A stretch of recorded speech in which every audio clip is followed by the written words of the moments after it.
മാഗ്നറ്റിന്റെ magnetic power അത് ചൂടാകുമ്പോൾ നഷ്ടപ്പെടുമെന്ന് നിങ്ങൾക്കറിയാമോ?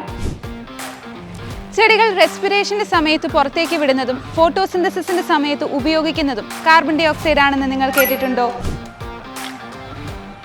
വെള്ളത്തിനും ഐസിനും ഒരേ കെമിക്കൽ കോമ്പസിഷൻ ആയിരുന്നിട്ടും ഐസ് വെള്ളത്തിൽ പൊങ്ങിക്കിടക്കുന്നതിന് പിന്നിലെ സയൻസ് എന്താണെന്ന് എപ്പോഴെങ്കിലും നിങ്ങൾ ചിന്തിച്ചിട്ടുണ്ടോ? ഇതുപോലെ കുരുന്നു മനസ്സുകളിലുള്ള സംശയങ്ങൾക്ക് വിരാമം ഇട്ടുകൊണ്ട് ബ്രില്യൻ സ്റ്റഡി സെന്റർ പാല ആരംഭിക്കുന്നു pre foundation course for class 4. ഈ ഒരു പ്രോഗ്രാമിലൂടെ ഇപ്പോൾ 4ാം ക്ലാസ്സിൽ പഠിക്കുന്ന എല്ലാ കൊച്ചുകൂട്ടുകാർക്കും കൗതുകവും രസകരവുമായ ഓൺലൈൻ ക്ലാസുകൾ തികച്ചും സൗജന്യമായിരിക്കും നൽകുക. കൂടാതെ chapter wise exams, mentor support, interactive classes എല്ലാം കുട്ടികളുടെ പഠനാന്തരീക്ഷത്തെ മെച്ചപ്പെടുത്തി പഠനത്തോടുള്ള അവരുടെ താല്പര്യത്തെ വർദ്ധിപ്പിക്കാൻ സഹായിക്കുന്നു. നമ്മുടെ കുട്ടികൾക്ക് വേണ്ടിയുള്ള ഈ അവസരം പാഴാക്കാതെ ഇപ്പോൾ തന്നെ brilliantpala.org എന്ന സൈറ്റിൽ കയറി രജിസ്റ്റർ ചെയ്യുക. കൂടുതൽ വിവരങ്ങൾക്ക് താഴെ കാണുന്ന നമ്പറുകളിൽ ഞങ്ങളെ വിളിക്കാവുന്നതാണ്.